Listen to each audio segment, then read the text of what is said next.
உலகெங்கும் வாழும் தமிழ் உறவுகளுக்கு இனிய பொங்கல் திருநாள் வாழ்த்துக்கள். அனைவருக்கும் ஆத்மானந்தாவின் ஆத்ம வணக்கம். தமிழர்கள் நன்றி உள்ளம் படைத்தவர்கள், இரக்கம் குணம் படைத்தவர்கள். உலகத்திற்கே பண்பாடு கலாச்சாரத்தையும் கொடுத்தவர்கள். அப்பேற்பட்ட தமிழர்கள் தங்களுடைய வாழ்வாதாரத்துக்கு ஆதாரமாக இருக்கக்கூடிய இந்த நிலத்திற்கும் சூரியனுக்கும் வர்ண பகவானுக்கும்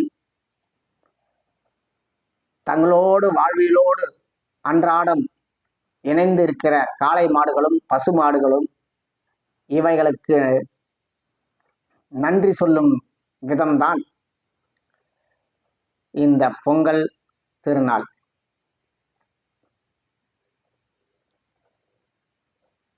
பொங்கல் திருநாளுக்கு முன்னால் போகி திருநாள். தங்கள் இல்லங்களில் இருந்த பழைய பொருட்களை எல்லாம் கழித்துவிட்டு வீடுகளை சுத்தம் செய்து அலங்காரம் பண்ணி அடுத்த நாள் பொங்கலை காலையில் சூரியன் வருவதற்குள் விளக்கு ஏற்றி சக்கரை பொங்கலும் காய்கறிகள் வைத்து சூரிய பகவானை முதலில் வணங்குவார்கள்.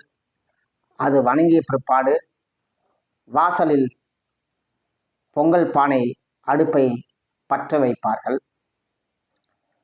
பற்ற வைத்து பொங்கலை பொங்கி வருகின்ற பொழுது ஏறக்குறைய சரியாக 11 மணி அல்லது 12 மணி ஆயிடும். சூரிய பகவானை பார்த்து பொங்கலோ பொங்கல் என்று அது பொங்கி வரும் பொழுது கூப்பாடு போடுவார்கள். இது கிராமத்திலே ஒவ்வொரு வீடுகளிலும் இந்த குரல் ஒலித்து கொண்டே இருக்கும். அந்த வீட்டில் உள்ள அனைவரும் குரல் எழுப்பார்கள், பொங்கலோ பொங்கல் என்று. ஏனென்றால் இந்த பூமி உழவனுக்கு பயிர் செய்ய தன்னை ஈடுபடுத்திக் கொள்கிறது. அந்த பூமிக்கு உழவு செய்ய காளை மாடுகள் இந்த தமிழர்களுக்கு உதவி செய்கிறது. இது மட்டுமல்ல, வர்ண பகவானும் சூரிய பகவானும் இந்த விளைச்சலை உண்டாக்குவதற்கு இவர்களெல்லாம் உதவி புரிகிறார்கள். அதிலே முக்கியமாக பங்கு வகிப்பது சூரிய பகவான். அப்பேற்பட்ட சூரிய பகவானுக்கு நன்றி சொல்லும் தை திருநாள் முதல் நாள். அடுத்த நாள் மாட்டுப் பொங்கல். தங்கள் காளை மாடுகளை குளிப்பாட்டி அலங்காரம் செய்து அதில் போட்டிகளை வைப்பார்கள். ஒவ்வொரு ஊரிலும் ஒவ்வொரு விதமான போட்டிகள் நடக்கும். அன்றைக்கு மாலையில் அடுத்த நாள் கன்று பொங்கல். ஏற்கனவே உள்ள காளை மாடு போல் அடுத்து காளைகளாக உருவெடுக்கப் போகிற கன்று குட்டிகளுக்கு அவைகளை குளிப்பாட்டி சீராட்டி தாயிடம் முழு பாலையும் அருந்துவிட்டு கொண்டாடும் திருநாள் கன்று பொங்கல். எனவே இந்த தமிழர்கள் இயற்கைக்கு நன்றி கடன் பட்டவர்கள், நன்றி உள்ளம் கொண்டவர்கள். அப்படி நன்றி உள்ளத்தோடு இயற்கைக்கு நன்றி செலுத்தும் நாள் தான் இந்த பொங்கல் திருநாள். எனவே உலகெங்கும் வாழக்கூடிய தமிழ் சொந்தங்களுக்கு இந்த பொங்கல் திருநாள் ஒரு இனிமையான நாள். தமிழர்களுடைய பெரிய ஒரு விழா நாள் என்று சொன்னால் இந்த பொங்கல் திருநாள் தான். இதை சில அறிவு மேதாவிகள், வேற்று மொழியில் இருந்து வந்தவர்கள் சமத்துவ பொங்கல் என்று கொச்சைப்படுத்துகிறார்கள். தயவுசெய்து அந்த அறிவு மேதாவிகளை நான் இவ்வாறெல்லாம் சொல்லக்கூடாது என்று கேட்டுக்கொள்கிறேன். நீங்கள் சமத்துவ பொங்கல் என்று சொல்கிறீர்களே, கிறிஸ்துவனும் இஸ்லாமியரும் கொண்டாடுவார்களா? இயற்கைக்கு வணங்குவார்களா? ஏற்றுக்கொள்வார்களா இயற்கையை? ஒரு காலமும் இஸ்லாமியர்கள் சூரிய பகவானை வணங்க மாட்டார்கள், காளை மாடுகளை வணங்க மாட்டார்கள். அதே போல கிறிஸ்துவனும் வணங்க மாட்டார்கள். அப்படி இருக்கின்ற பொழுது எப்படி நீங்கள் சமத்துவ பொங்கல் என்று நீங்கள் சொல்லலாம்? இது இயற்கைக்கு நன்றி செலுத்தும் நாள். எனவே அறிவு மேதாவிகளே, இனி வருங்காலில் இது போல சமத்துவ பொங்கல் என்று சொல்லாதீர்கள். இது பொங்கல் தமிழர் திருநாள் என்று சொல்லுங்கள். விருப்பமுள்ள கிறிஸ்தவர்கள், விருப்பமுள்ள இஸ்லாமியர்கள் அவர்கள் வணங்கட்டும், வாழ்த்துகிறோம், பாராட்டுகிறோம், மகிழ்ச்சி அடைகிறோம். நாங்கள் அதை தடுக்க மாட்டோம்.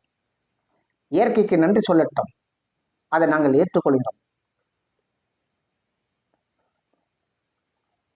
ஆனால் நீங்கள் ரம்ஜானை சமத்துவ ரம்ஜான் என்று அவர்களிடம் போய் சொல்ல முடியுமா? சொல்ல முடியாது. எனவே அதை ஏற்றுக்கொள்வார்களா என்றால் ஏற்றுக்கொள்ள மாட்டார்கள். அதுபோல இந்த திராவிடம் என்ற சில அறிவு மேதாவிகள் அவர்களால் வந்த தமிழர்களை எப்படியெல்லாம் கொச்சைப்படுத்த வேண்டும், தமிழ் இனத்தை எப்படியெல்லாம் கொச்சைப்படுத்தி அடிமைப்படுத்திவிட வேண்டும், தமிழர் திருநாளை எப்படியெல்லாம் கொச்சைப்படுத்தி அதை அழிக்க வேண்டும் என்று இந்த அறிவு மேதாவிகளுடைய ஒரு அற்புதமான ஒரு சொல்லாடல் தான் சமத்துவ பொங்கல். நீ பானையில வைத்து பொங்கல் செய்கிறாய் என்றால் அது பொங்கல்லா? முட்டாள்தனமாக இருக்கிற இந்த அறிவு மேதாவிகளை ஒரு பானை வைத்து விட்டார்கள். அதில் அந்த அமைச்சர் இருக்கிறார், அவர் பக்கத்தில் ஒரு இஸ்லாம் பெண்ணும் ஒரு கிறிஸ்துவ பெண்ணும் இருக்கிறார். இதுதான் பொங்கலா? பொங்கல் என்று சொன்னால் என்ன? ஏற்கலப்பை, காளை மாடு, சூரிய பகவான் இவர்களை வைத்து வணங்குவதுதான் பொங்கல் திருநாள். அந்த அறிவு மேதாவிகளுக்கு, அந்த திராவிட அறிவு மேதாவிகளுக்கு நான் சொல்லிக் கொள்கிறேன். எனவே இனி வருங்காலங்களில் இவ்வாறான ஒரு செயல்களை நீங்கள் ஈடுபட வேண்டாம். தமிழர்களே, இன்றைய தை திருநாளில் இருந்து நீங்கள் ஒரு சபதம் ஏற்றுக்கொள்ள வேண்டும். திராவிடத்தை விட்டு ஒழிக்க வேண்டும்.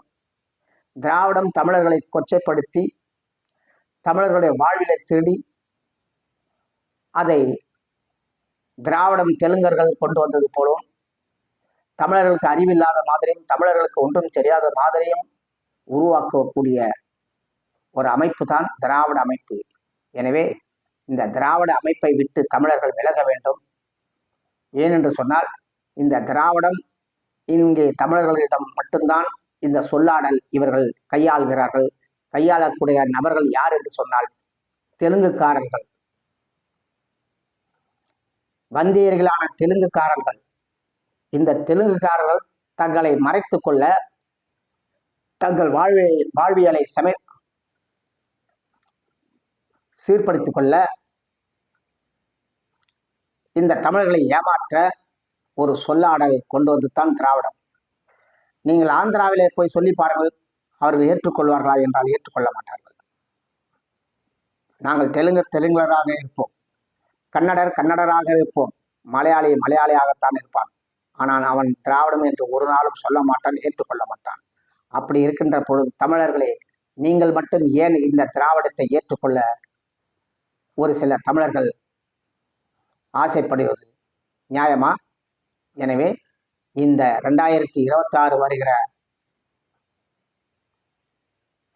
சட்டமன்ற தேர்தலிலும் திராவிடத்தை வேரோடு அழிக்க வேண்டும், திராவிடத்தை எல்லோரும் விட்டு ஒழிக்க வேண்டும் என்ற சபதம் ஏற்க வேண்டும் என்று எனது வேண்டுகோளாக தமிழர்களிடம் வைக்கிறேன். உலகெங்கும் வாழக்கூடிய தமிழர்கள் அனைவரும் நலமாகவும் வளமாகவும் மகிழ்ச்சியாக வாழ சாமி ஆத்மானந்தாவின் ஆசீர்வாதம்